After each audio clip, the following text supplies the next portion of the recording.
وقال الملك ائتوني به فلما جاءه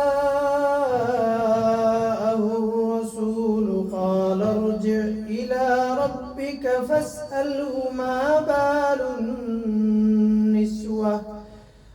بال النسوة اللاتي قطعن أيديهن إن ربي بكيدهن عليم. قال ما خطبكن إذ راوتن يوسف عن نفسه قلن حاش لله ما علمنا عليه من سوء. قالت امرأة العزيز الآن حصحص الحق أنا راودته عن نفسه وإنه لمن الصادقين.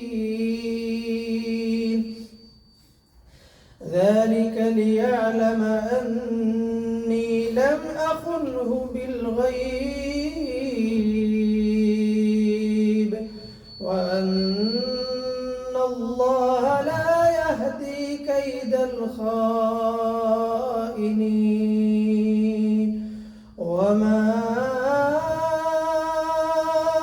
أبرئ نفسي إن النفس لأمارة بالسوء إلا ما رحم ربي إن ربي غفور رحيم.